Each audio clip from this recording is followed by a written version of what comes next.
First and foremost, just thank you so much for joining us and for doing this with us. Thank you. Oh, it's our pleasure. You guys are, so this is something new that my wife Stacie and I created.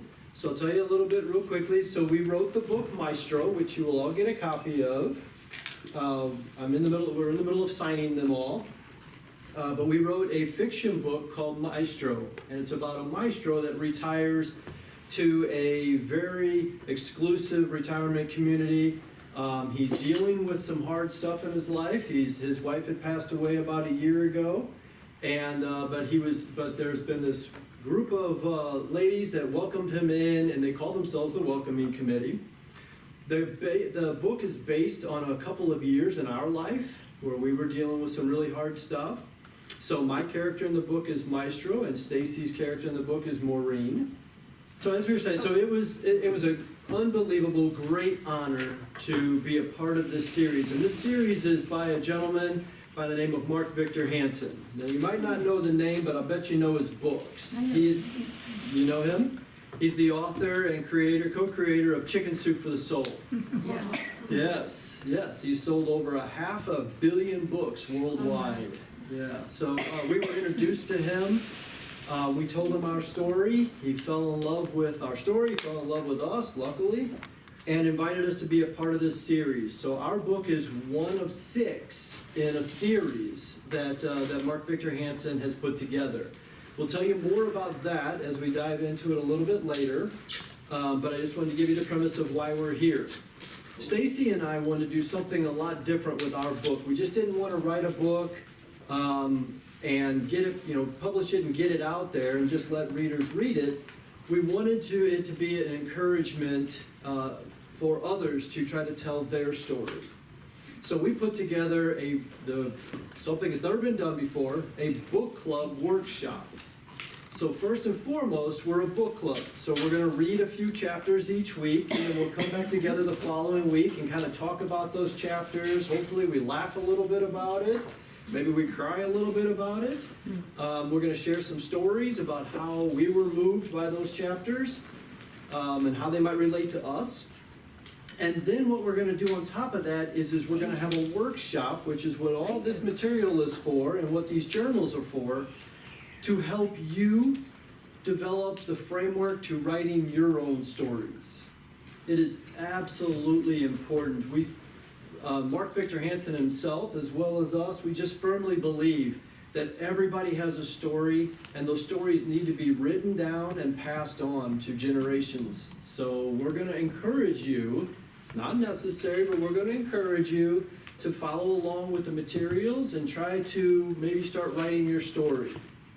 Has anybody in here ever thought about wanting to write down the events in their life? Yeah, good. Yeah. And it's a little tough getting started, right? You don't really know where or how. Well, that's what we're going to help you to do, is just give you that skill to be able to figure out how to write the events that are in your life. Okay? Sound like fun? Sure. Anybody ready to bail yet? No? All right, we're doing good then. You just started, hon. I mean, Right. the door's still open. It might have been more than they bargained for. Okay. So in this book that we put together for you, the first couple pages is just a little bit about this program, and then a little bit about Stacie and I. We are proud to say that our book became a #1 bestseller. So thank you. Congratulations. Thank you. Yeah, we were hoping for that, but you never know. And then the St. Louis Magazine did a nice little write-up for us, and we included a little bit about that, so you can read a little bit about us there. So, jumping ahead to the #1 tab, so week 1. We've got the book. We've got this workbook broken down in 2 weeks. So week 1 obviously is this week, and then week 2 we will get into, and week 3, and so on and so forth. So in week 1, we just wanted to introduce what this program was all about, what this book club workshop was all about, introduce ourselves, tell you a little bit about us, our backgrounds, where we came from, and then start kind of walking you through the first steps of writing your stories. So in each one of these things, what we're going to do, well, we'll get into that. I'll give you a really quick background. I'm a businessman, have been my whole life. You'll read a little bit about that in the examples that I've included in here. My wife is a teacher, so she has helped to put together this curriculum. And it's funny, just like when we wrote the book, I would write, and then she would say, yeah, that's cute. And then she'd take over and do it right? So as I'm putting this together, she's like, what are you doing? So I'll let her get into more about what we're going to do with the book and stuff. But what we really hope that we get out of our time together over the next 6 weeks, as we illustrate here, is remembering back to the events in your life, and especially when you start to write them down, you will hopefully start to really rediscover some things about yourself, about the life you've lived. You're gonna, I know whenever when I wrote my stuff down, there were some really, really difficult things that I kind of didn't want people to know. But as I've realized in life, it's actually important that they do know, and they were very tough to write about. But in doing so, it was really, really, really healthy for me. So hopefully this will also help you with some difficult things in your past. And then at the end, like I said, we're going to have the tools to where when we're all done, that you can start to put together your stories. Now I want to be clear, so not to put any pressure on anybody, we're not going to write your stories in the next 6 weeks. We're just going to give you the framework. This is something that could take you months, even years to do. We're just going to teach you how to do it and get you started down the path. All right, so we'll talk a little bit about our backgrounds. So I'll let my wife talk about hers. As she mentioned, she's a school teacher, and I can tell you that she is that teacher. So I was just in the other room over there by the theater, and I was signing books, and I came over, and I got in trouble. Because she's like, it is 5 till. I was like, our class is starting. She's like, we need to get over here. So yes, I used to teach high school English in the Rockwood School District. I did that for about 10 years. But I early retired because of some things you'll learn about in my life through the book of Maestro. So I took a couple years off, and I was not meant to stay home. I love people. I love helping people. I love, working with people, finding what they like. And so I transitioned from a high school English teacher to a real estate agent. And people had told me teachers make the best real estate agents. And I was like, oh, that seems so crazy. But I actually use my teaching degree a lot. I help people find their home. I educate them on the process to purchase or sell a home. I walk them through the process. I get them to the end goal of finding their next, journey in life. So that's what I currently do. I have a stepdaughter who is, she just turned 29 last week. I have a stepdaughter that just turned 29, and then we have a daughter together who is 10. So she's still 10. She's not 11 yet. She's told us several times. Yes. She's 10, and she's in 5th grade at Living Water Academy, a Christian school. And my older stepdaughter is a speech therapist in the Rockwood School District as well. So she kind of carried on that teacher background. She just got married in April, and we actually just closed on her first house on Monday. So super exciting to help her through that process. And you and I. She's already got a list of chores for me this weekend. Apparently, her husband and I are painting the whole house in just a couple of days, because that can be done. Yes, and that's a little bit about our family. You and I have been together 20 years. 20 years. We've had a great time together, and we are super excited to be here and share our story with you guys. Yeah.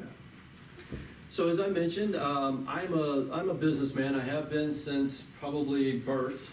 And as we dive into this, some of the examples that I used in here are my story. So you'll learn a little bit more about me and my childhood and my interest in business.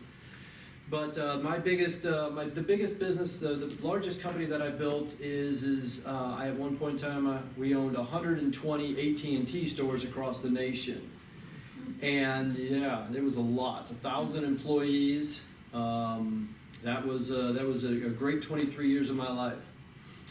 However, learned about it in 2017, and learned about it late 2017 that the AT&T was going to change the way they do business in a way that was probably going to put me out of business completely after 23 years. So I was forced to sell that business, something that I had worked so many hours and sacrificed so much for. Well, God saw me through it, and only God could have delivered the way He did in that environment. So in early 2018, we sold the business. But the story doesn't stop there. 2017 was the most difficult year of my life when I was trying to save my business or sell my business. 2018 brought a whole new set of challenges. 2017 and 2018 and 2019 is what this book is all about. I lost my identity. I lost my purpose. After 23 years, I knew what I did. I got up every day of my life. I went to work. I knew exactly who I was and what I needed to do. When it stopped, I had no idea what to do with myself.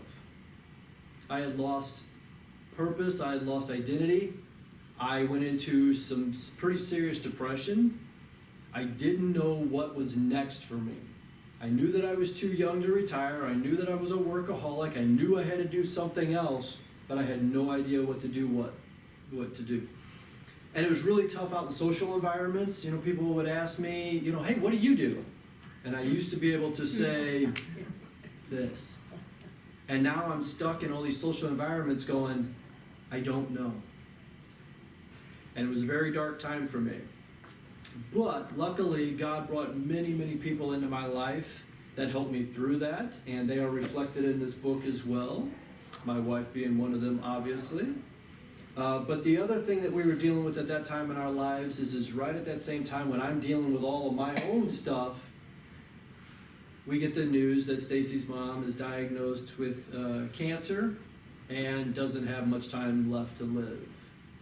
So while she's trying to deal with the loss of her mother and I'm trying to deal with the loss of my identity and purpose, it's a time that probably could have ruined our marriage and lives. But with our faith and our love, we endured everything, got through it all, and even to the point where we were invited into this opportunity to write a book. So being able to write about the darkest days of your life in a fiction format is really easy because you get to make up a lot of things, and we'll get into that. But if you're writing it in a memoir style, it gets really difficult, and I've done that as well. So that's a little bit about us, and so that'll segue right into this book and this opportunity. So Mark Victor Hansen had a vision that nobody writes for the older generation anymore, of which he's one of them, right? Nobody writes for that generation. All these publishers are out there trying to chase these new readers, these new millennials, these new Gen X's. And guess what millennials and Gen X's don't do?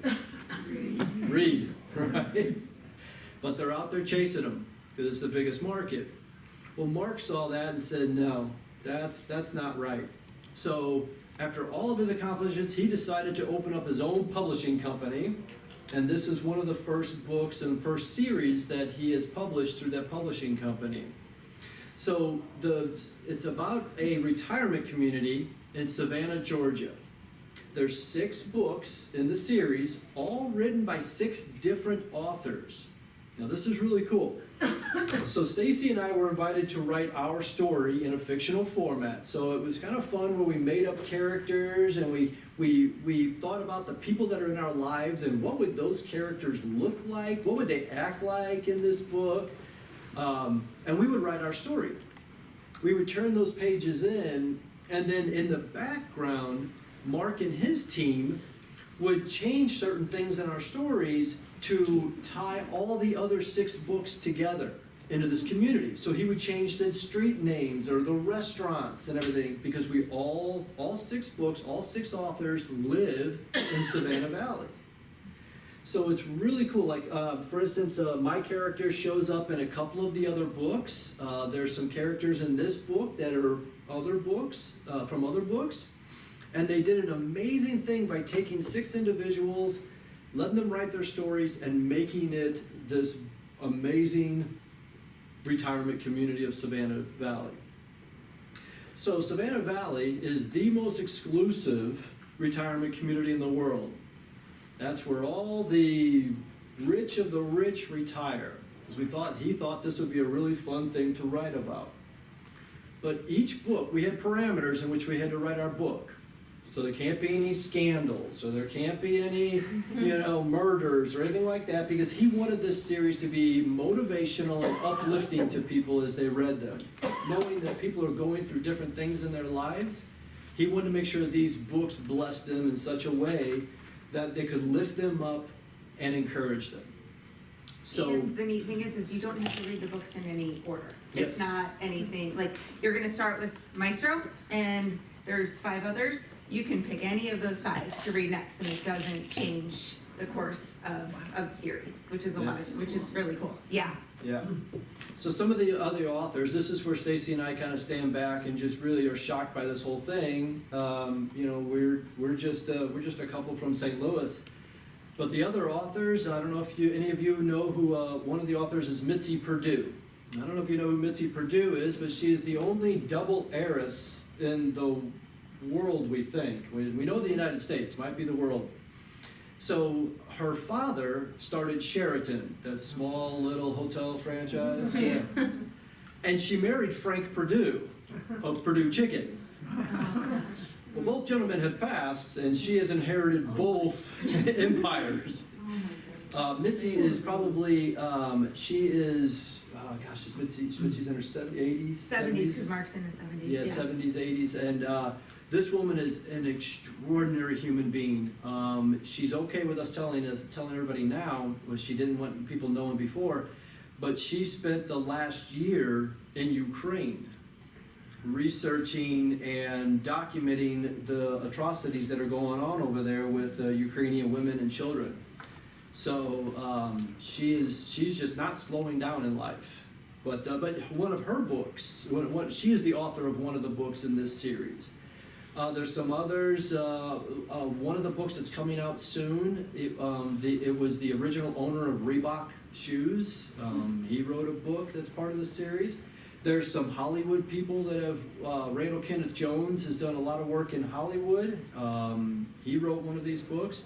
So here's all these extraordinary people, and then me and Stacie. So we were a little intimidated going into this at first, but it has really turned out to be pretty exciting. Yeah. A little scary too. My husband was a lot more on board about sharing our story. I was a little bit more, I don't post on social media I keep things very, very personal. So that was really kind of hard for me, but that's why I liked writing it in fiction.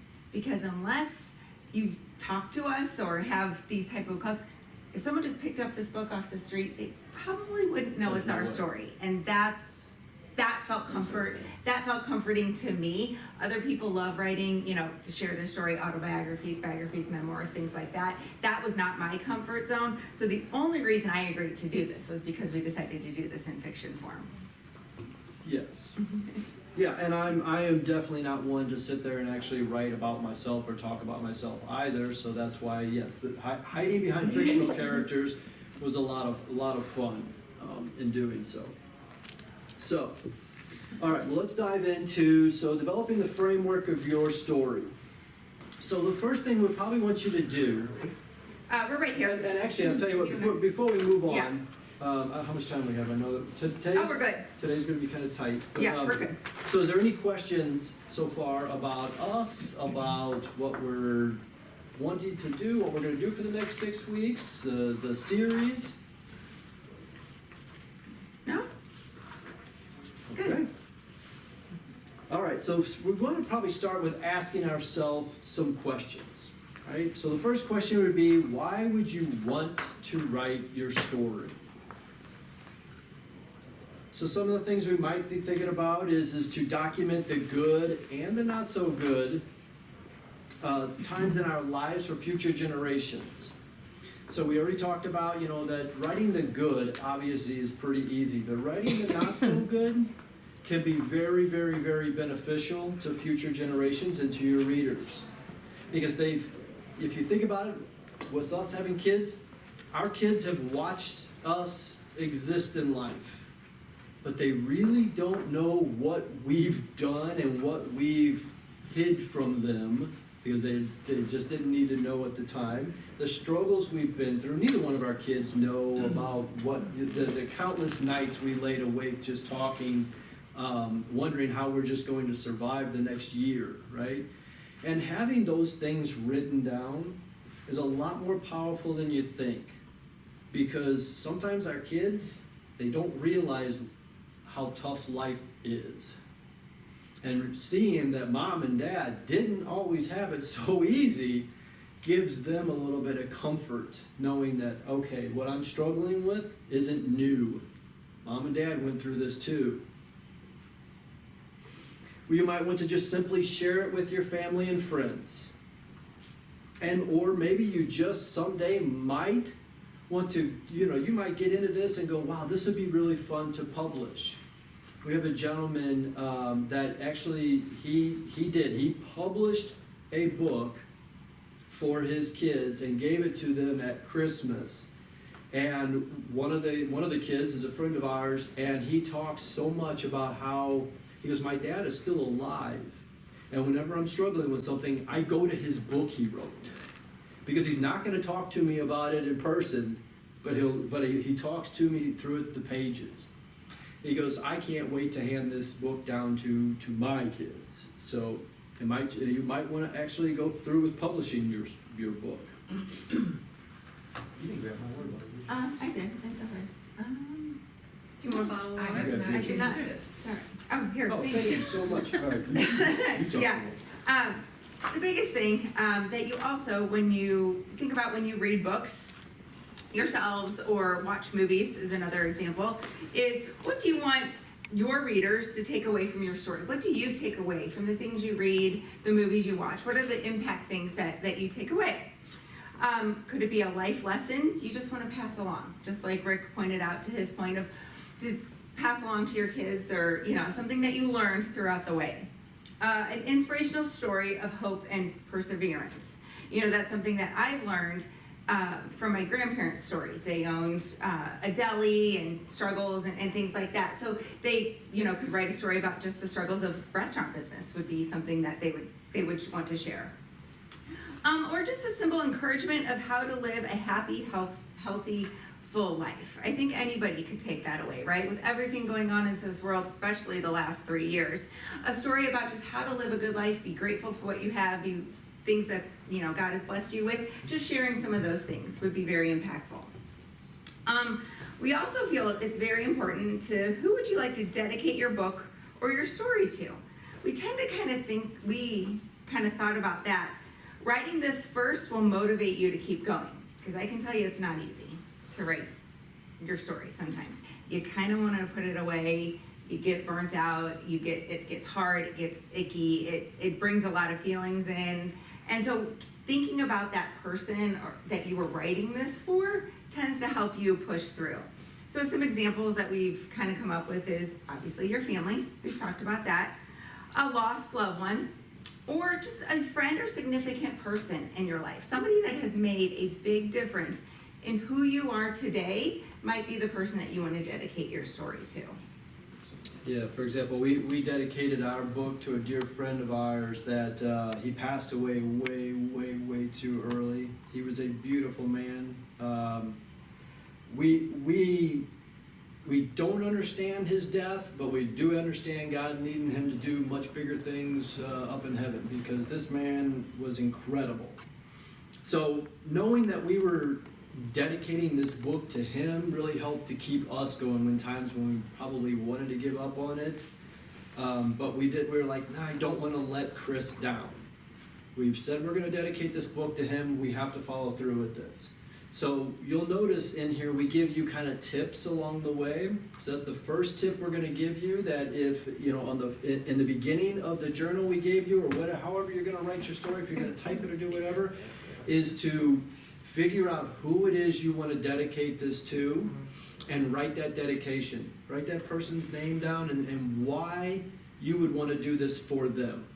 I promise you, you come back on that page every time you want to give up and you're like, nope, I got to keep going.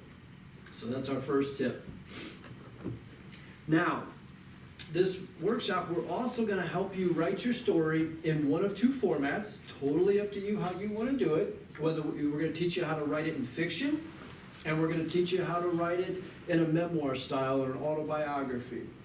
So if you want to, it's also kind of fun to write your story down as a memoir, and then if you wanted to, maybe at the bottom half of the page after you write that, write it in a fiction format and make up characters and stuff. You may want to write your whole story out in a memoir autobiography and then come back later and make up characters and write it as a fiction, because we teach you both ways to do it. Anything I've forgotten there? No. We kind of laid out this study guide. If you look at the very bottom, I just want to kind of point out how to use this study guide, the very last paragraph on here. We kind of laid it out. If you're writing your story in the fiction format, if you look at the next couple pages, you'll see how there's like highlights of blue. That's kind of the tips and the tricks of the fiction way. The red is the autobiography or memoir. So autobiography is more of like your whole life story. A memoir can just be little bits, little seasons of your life, little things that, so those kind of go hand in hand because they're both nonfiction. So if you were thinking about writing it that way, kind of follow the red tips. It kind of helps keep this a little bit more organized for you. And then after, like I said earlier, if you decide you want to go ahead, after you're all done and you want to come back and write it in fiction, then you get to keep this. You can come back and look at the fiction and it'll guide you through how to maybe write your story in a fiction. All right, so that's kind of the framework of this workshop. We are super excited to be here the next 6 weeks, but that's the workshop part. I like the book club part because I have an English teaching background and I love to read. So this is where I kind of step in. So what we're going to do is each week you're going to read, what, 1 to 3 chapters-ish? Yeah, they go pretty quickly. Now, when we've done this in the past, and I did have some students that tend to read ahead, which is fine. You can do that. We're not going, there's no reason why you can't. But we just kind of keep it separate, like the first 3, those are the chapters we're going to discuss. So if you want to read ahead, enjoy. No penalty. We hope there. we've written a book that you can't put down, but you don't have to read it all in one shot. So for week 2, so we'll be back here obviously next Wednesday at 2 o'clock, this room, correct? Mm-hmm. Okay, this room, correct.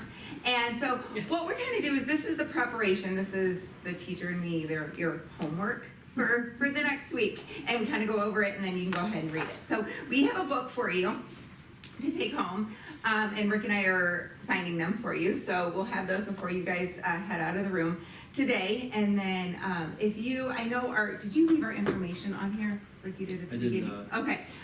Well, if you think of somebody that maybe isn't here today but would like to be a part of this, just get in contact with somebody and we can definitely bring them a book. Either drop it off this week or bring it next week. So if they can't be here, it's okay. So let's talk about the preparation for week 2. The biggest thing you're going to learn in the introduction, the first few chapters of Maestro, is the setting and the characters. Obviously, that's usually the first things you see in a movie or when you first read a book. As you start to read Maestro, you'll see the first few chapters are used to introduce the main characters. So there's the main character, which his name is Maestro, and then you're going to... Goddard, sorry. He's a maestro. He's a maestro. His name is Goddard. And then you're going to meet the supporting characters. And that kind of ties into your story when you are writing your story. You're going to have the main character, obviously, that's all of you, but you're going to have supporting characters along the way. So you're going to learn about them, and you're going to learn about where this story takes place.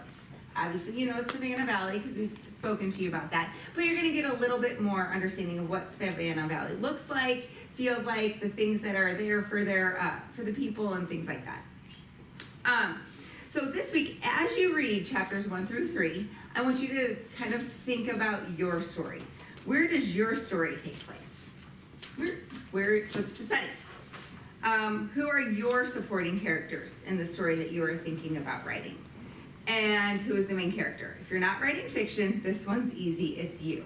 Obviously, the main character, whether it's fiction or nonfiction, represents you. Goddard represents Rick, even though his name is not Rick. So there's characteristics, there's things about Goddard that are identical to Rick. There's some things that maybe Rick wanted to be, but he's not, because he wrote it in fiction, right? I mean, that's kind of the fun part about fiction. Where does your story take place? Real quick. So when you start, don't think about starting the very beginning. That's what people get really hung up on. Is like, okay, I was born, right? What we want you to do is, as you'll notice, our book starts way along in our years. We're in retirement. Okay, so I mean, our book starts the event we're writing about in our lives takes place much later in life. So just think about an event in your life that you would like to be a part of your overall story. So all you're doing this week is picking one event that you'd like to write about. And then as you read chapters 1 through 3, you'll think about those things like, where did it take place? What was the setting like for that event? And again, we've got examples that we'll get into. Yeah. So the fiction format, when writing in fiction, this can be multiple places, but to try to keep it simple, we try to think of one city, one complex, one community, because we've all experienced so many things in life, it can start to get overwhelming, right? So you kind of just want to think about one specific thing. Have fun and dream big. Our setting is Savannah Valley, one of the most exclusive retirement communities. Why did we pick that? Well, if we could pick where we want to retire, that would be it. I mean, plain and simple, we were like, well, if we retired, where would we go? We thought about all these things we want, and we poured it into Savannah Valley. So, one of them obviously having to be golf. Is Savannah Valley a fictional place? It is a fictional place. Yes. Yes.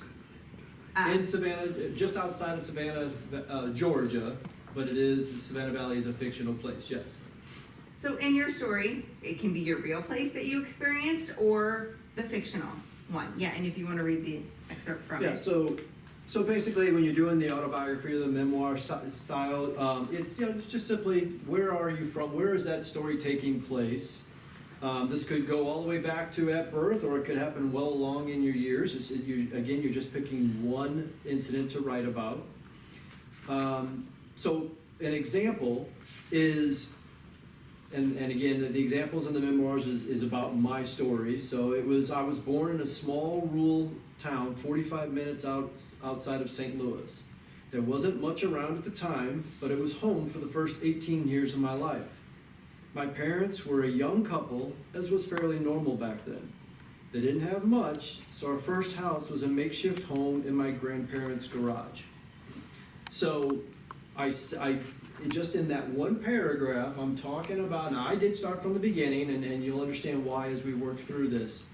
But I'm telling you, I've already, just the character is myself, and I'm telling you about the setting. I was born in a rural town 45 minutes south of St. Louis, and I gave you just a little bit in that paragraph about, for the first 18 years of my life, it was home.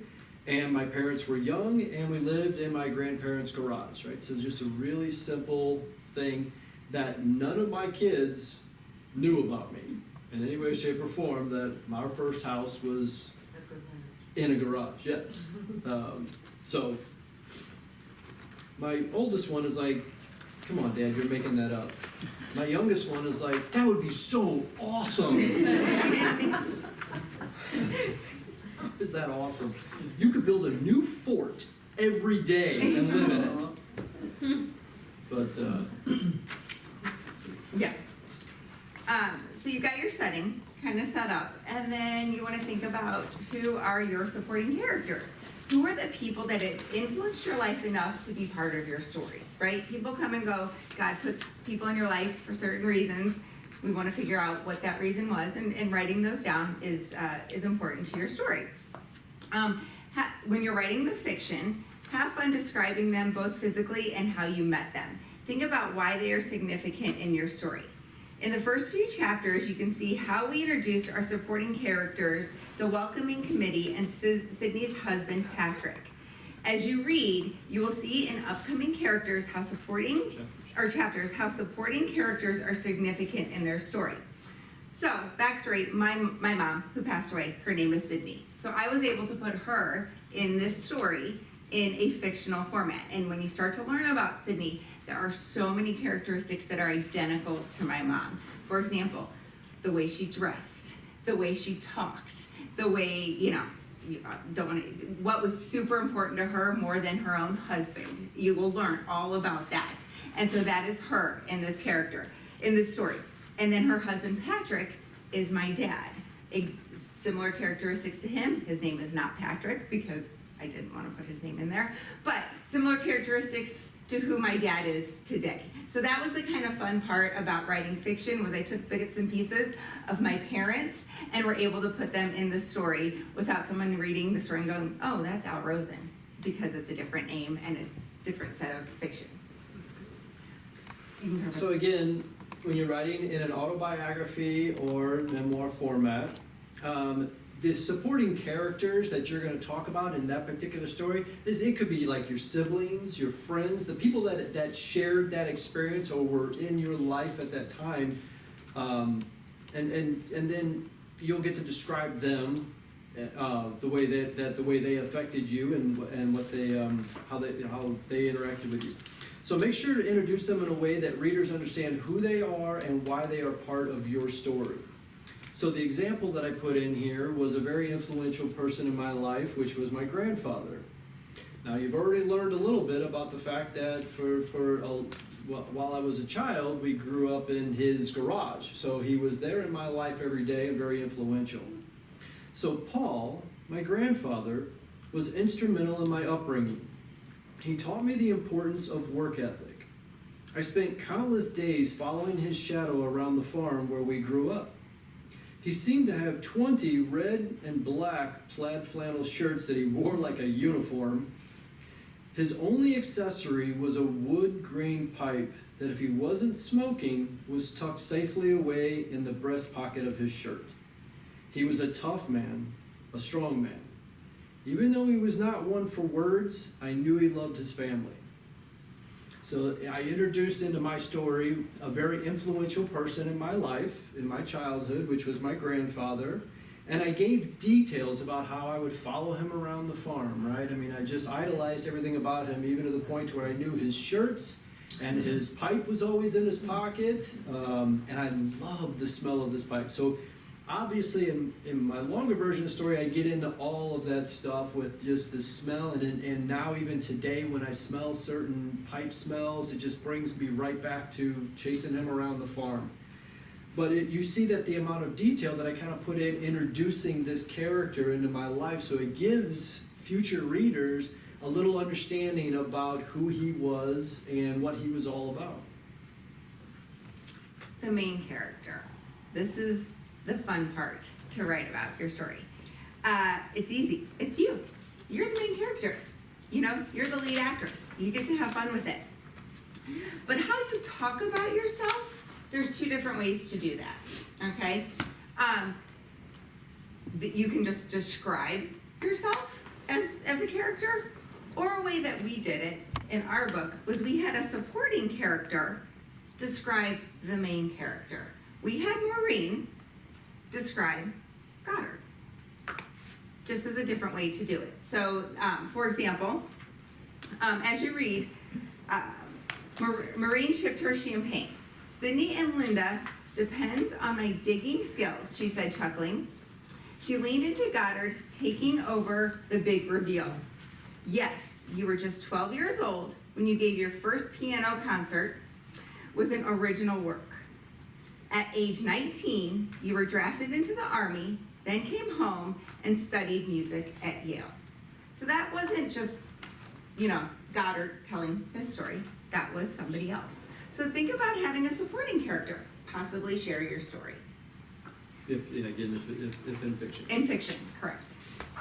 So if you're looking at doing the autobiography or memoirs, this is the opportunity to talk about your younger self or your upbringing or whatever, wherever you are, wherever you start writing about, you get to talk about who you were at that time.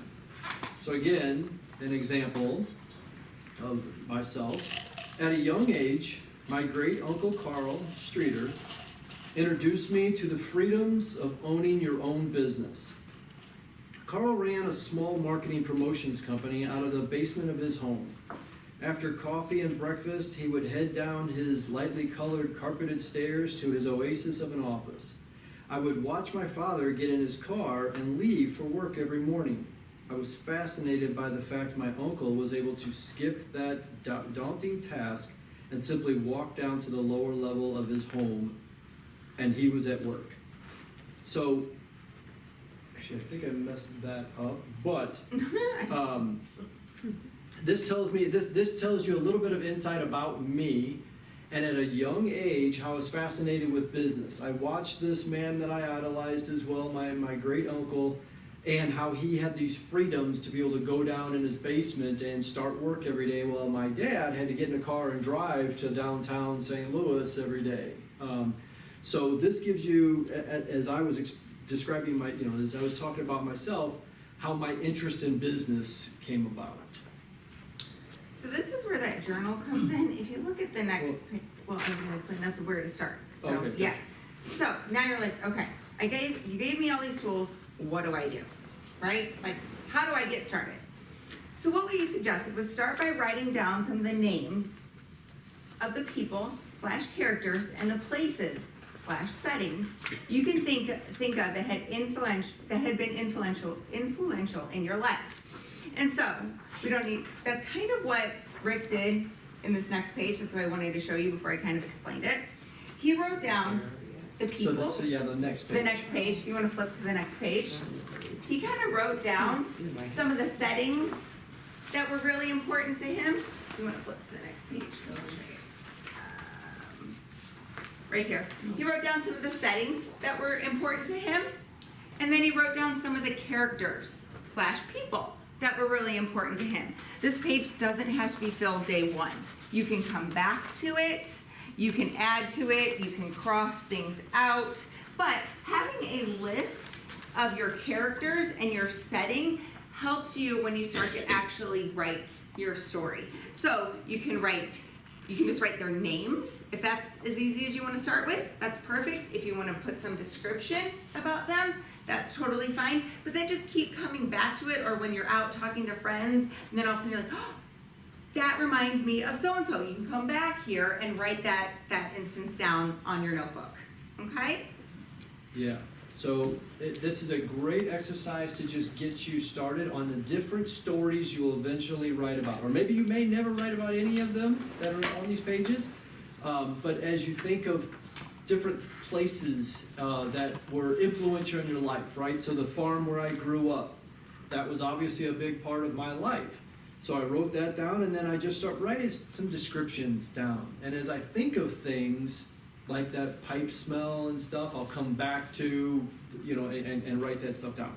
My grandparents' house, they had a house, it was my other grandparents that had a house off of Sugar Creek Road. We spent a lot of time there, and that was very important in my upbringing as well. And I gave some quick descriptions about things I thought about that I would want to include in a story about that. Northwest High School, right? Just where I went to high school. That was a big time in my life growing up. And then underneath characters, obviously, as I mentioned, Paul Werner, Carl Streeter, and then just different. As you think of different people that have been important in your life, just write them down. Go find your journal, write them down, and write down some descriptions about them, and just leave it. You'll always come back to it, as Stacie mentioned, later on to help you write some of your stories. But it's fun to just think about all the people that have been in your life and then write them down and then write little descriptions about who they were and what they did. Mm-hmm. Yeah. I think this is really fun to do. It can be, like I said, you can come up with we could have filled this whole binder with people. So it can be and it doesn't have to be big influences, just little influences, or the big ones as well. So if we go back to the page before the example, so this is where we talk about we have the where do I start?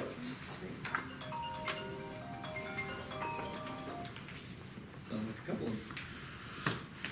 So this section of each week will kind of help you can reflect back on and go, okay, those two said a lot. I don't know if I got it all. Just reflect back to where do I start? And it'll tell you just a little bit about what we would suggest that you do. We also give you tips on this page as well. So for instance, one of the tips is leave room to add more details about each person or place. Because you're going to remember things. Like Stacie said, you're going to be talking to your friends and go, I just remembered something about Susan. And go back to your book when you get back there and write that down about Susan. The other tip we give you is don't put pressure on yourself. Don't sit there and think you have to think of everything about that place or about that person at that time. It'll come to you. As you write or think of other stories and things in your life, it'll trigger thoughts and memories of the ones that you have on this page. And then also, why we think you should include this in your journal or wherever you're going to do your writing is because even if you never write a story about these people, future generations, your kids, are still going to read about this person, Susan, and they're going to read all these things you wrote about her, and it's still going to be fascinating to them, and then it's even going to wonder, like, wow, who was Susan? I don't see Susan in this book anywhere. But it's just fascinating to have it documented down, even if you never write about Susan. And then if you do mention Susan anywhere, it's almost like a glossary. They can look up Susan and see more about Susan. And we just kind of gave you guys some examples of different stories that could be written about, fathers, best friends, where did you meet them, how did they affect your life, where did you college, military services, just different we just kind of started brainstorming different things to kind of help you guys on where to come up with those characters and people.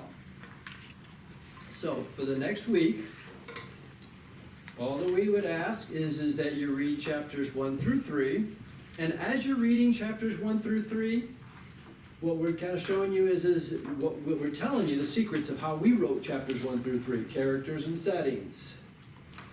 Just be thinking about characters and settings and write a few down for you. It's a very simple, easy first step, but it will definitely get the ball rolling on developing the framework to writing a story someday.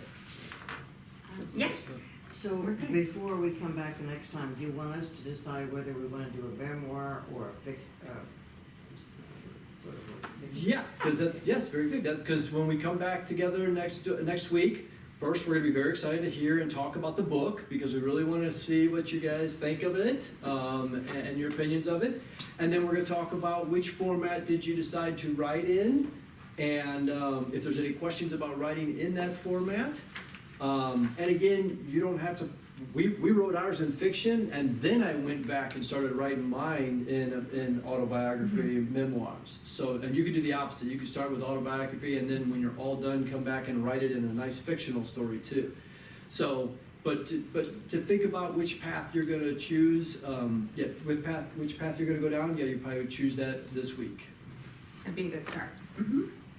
Good question. Any other questions? Do you think it'd be more interesting to your children and grandchildren if you do the autobiography, or if you, does it make any difference? Personally, yes, I do. I do believe writing in an autobiography will give them a lot more insight into you and what you've went through. But the reason we also teach you the fictional format is because sometimes it's uncomfortable. Like for Stacie, right? She did not want to write about I did this or that, so she hid behind some characters.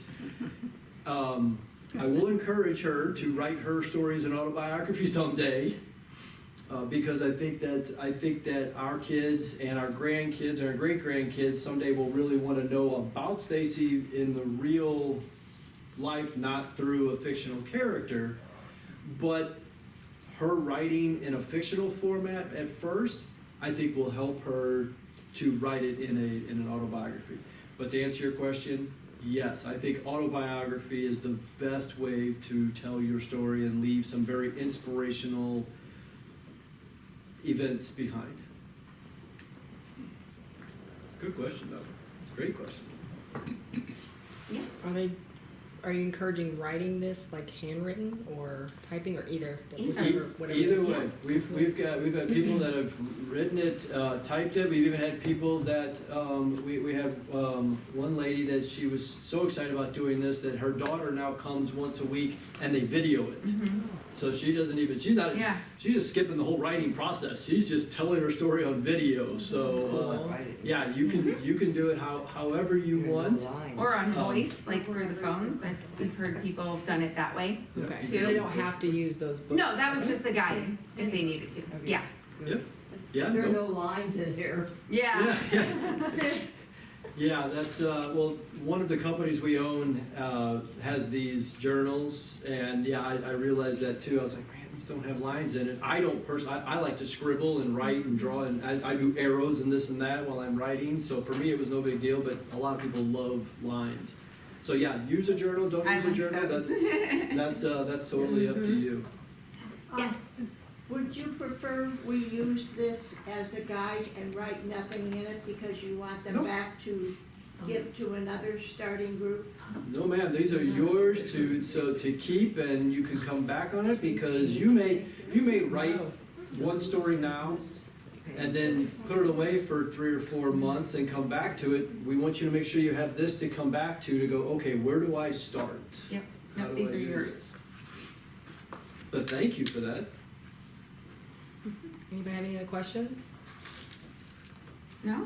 Good. We got some good stories. Thanks, Good. Stacie and Rick. We got your books. Don't leave without letting us. Yes, we're gonna. Yeah, you gotta get your books. We gotta finish signing your books. So, If, now that there's a better understanding of what this is, there's a couple of things we want to say. One, if you know of somebody else that would like to join us next week, it's pretty easy for them to catch up. We can get them caught up really easy. Please invite them. Let anybody you want to know, and we'll bring extra materials. And the second thing is this program, we just started this. And, you know, your leaders here were so gracious to let us do this with you guys. What we're really wanting is feedback along the way, because you're one of the first few groups we've done this with. We've only done this with like 2 or 3 other groups, 2 other groups. You guys are the third. So we're trying to get this really, really perfect so that we can roll it out to other communities, hopefully across the United States someday. So we really kind of want your feedback as we go, all the way down to where if the materials, they're too hard to read or too hard to understand or anything, we are really going to want your feedback on this. So please don't hold back. Let us know.